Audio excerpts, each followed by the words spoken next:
Pada masa itu, sampailah berita-berita tentang Yesus kepada Herodes, raja wilayah. Lalu ia berkata kepada pegawai-pegawainya, "Inilah Yohanes Pembaptis. Ia sudah bangkit dari antara orang mati. Dan itulah sebabnya kuasa-kuasa itu bekerja di dalamnya."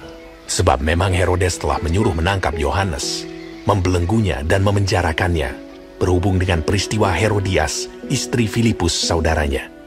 Karena Yohanes pernah menegurnya, katanya, "Tidak halal engkau mengambil Herodias."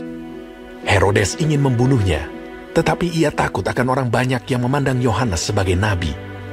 Tetapi pada hari ulang tahun Herodes, menarilah anak perempuan Herodias di tengah-tengah mereka dan menyukakan hati Herodes, sehingga Herodes bersumpah akan memberikan kepadanya apa saja yang dimintanya. Maka setelah dihasut oleh ibunya, anak perempuan itu berkata, "Berikanlah aku di sini kepala Yohanes Pembaptis di sebuah talam." Lalu sedihlah hati raja. Tetapi karena sumpahnya dan karena tamu-tamunya, diperintahkannya juga untuk memberikannya. Disuruhnya memenggal kepala Yohanes di penjara. Dan kepala Yohanes itu pun dibawa orang di sebuah talam, lalu diberikan kepada gadis itu, dan ia membawanya kepada ibunya. Kemudian datanglah murid-murid Yohanes Pembaptis mengambil mayatnya dan menguburkannya. Lalu pergilah mereka memberitahukannya kepada Yesus. Setelah Yesus mendengar berita itu, menyingkirlah ia dari situ dan hendak mengasingkan diri dengan perahu ke tempat yang sunyi. Tetapi orang banyak mendengarnya dan mengikuti dia dengan mengambil jalan darat dari kota-kota mereka. Ketika Yesus mendarat, ia melihat orang banyak yang besar jumlahnya, maka tergeraklah hatinya oleh belas kasihan kepada mereka, dan ia menyembuhkan mereka yang sakit.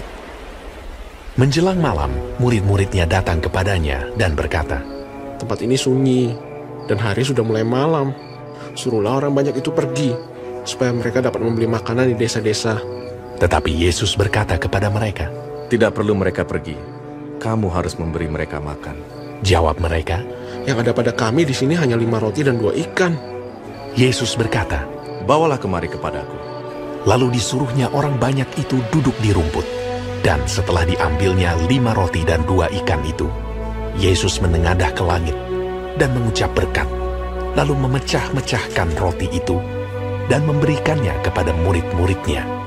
Lalu murid-muridnya membagi-bagikannya kepada orang banyak. Dan mereka semuanya makan sampai kenyang.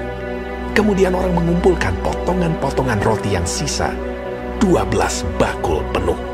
Yang ikut makan kira-kira 5.000 laki-laki, tidak termasuk perempuan dan anak-anak. Sesudah itu Yesus segera memerintahkan murid-muridnya naik ke perahu dan mendahuluinya ke seberang. Sementara itu ia menyuruh orang banyak pulang. Dan setelah orang banyak itu disuruhnya pulang, Yesus naik ke atas bukit untuk berdoa seorang diri. Ketika hari sudah malam, ia sendirian di situ. Perahu murid-muridnya sudah beberapa mil jauhnya dari pantai dan diombang-ambingkan gelombang karena angin sakal. Kira-kira jam 3 malam, datanglah Yesus kepada mereka, berjalan di atas air. Ketika murid-muridnya melihat dia berjalan di atas air, mereka terkejut dan berseru, "Itu hantu!" Lalu berteriak-teriak karena takut.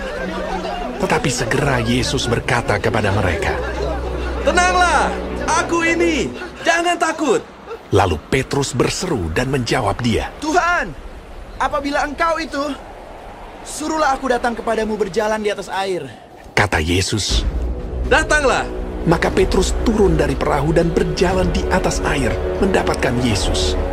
Tetapi ketika dirasanya tiupan angin, takutlah ia dan mulai tenggelam. Lalu berteriak, "Tuhan, tolonglah aku!" Segera Yesus mengulurkan tangannya, memegang dia dan berkata, "Hai orang yang kurang percaya, mengapa engkau bimbang?" Lalu mereka naik ke perahu dan angin pun redalah. Dan orang-orang yang ada di perahu menyembah dia. Katanya, "Sesungguhnya engkau anak Allah." setibanya di seberang, mereka mendarat di Genesaret. Ketika Yesus dikenal oleh orang-orang di tempat itu, mereka memberitahukannya ke seluruh daerah itu. Maka semua orang yang sakit dibawa kepadanya. Mereka memohon supaya diperkenankan menjamah jumbai jubahnya. Dan semua orang yang menjamahnya menjadi sembuh.